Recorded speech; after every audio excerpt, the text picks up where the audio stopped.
Noodles, pasta, pizza আরও অনেক কিছুতেই হোয়াইট সসের দরকার হয়। খুবই সহজ একটি রেসিপি, শুধু ছোটোখাটো কিছু টিপস জানা থাকলেই সঠিক হোয়াইট সস বানানো যায়। আসুন দেখিনি কীভাবে পারফেক্ট হোয়াইট সস নিজেরাই বানিয়ে নেব। একটি ননস্টিক প্যান গরম করে নিয়ে তাতে দিয়ে দিচ্ছি 3 টেবিল চামচ বাটার। আর এভাবে নেড়ে চেড়ে বাটারটাকে গলিয়ে নিতে হবে। বাটার গলিয়ে নিয়ে চুলার আঁচ স্লো করে দিয়ে আর এখন এখানে দিয়ে দেব 3 টেবিল চামচ ময়দা।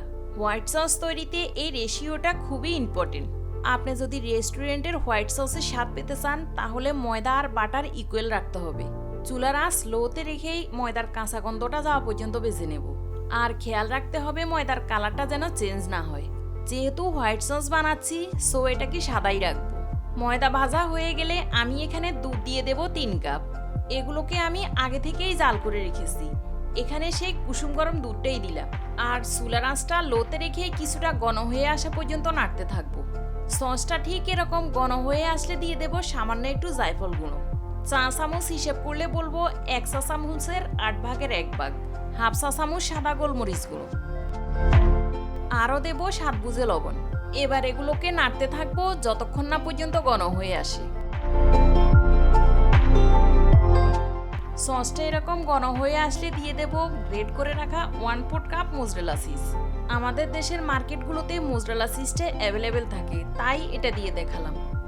আর এই সবগুলো উপকরণের সঠিক পরিমাপ করার জন্য আমি এখানে মেজারমেন্ট কাপ ব্যবহার করেছি। এখন আর কিছুই করতে হবে না, শুধু সঠিক টেক্সচার আসা পর্যন্ত নেড়ে চেড়ে মিশিয়ে নিতে হবে।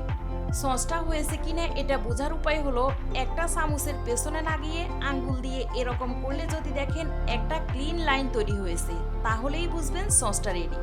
এই ছোটোখাটো টিপসগুলো ফলো করে আপনি সস বানালে একদম রেস্টুরেন্ট স্টাইলের সস বানাতে পারবেন। চেষ্টা করেছি পারফেক্ট হোয়াইট সস রেসিপিটি আপনাদের সামনে নিয়ে আসা। আশা করি ভিডিওটি আপনাদের অনেক কাজে আসবে।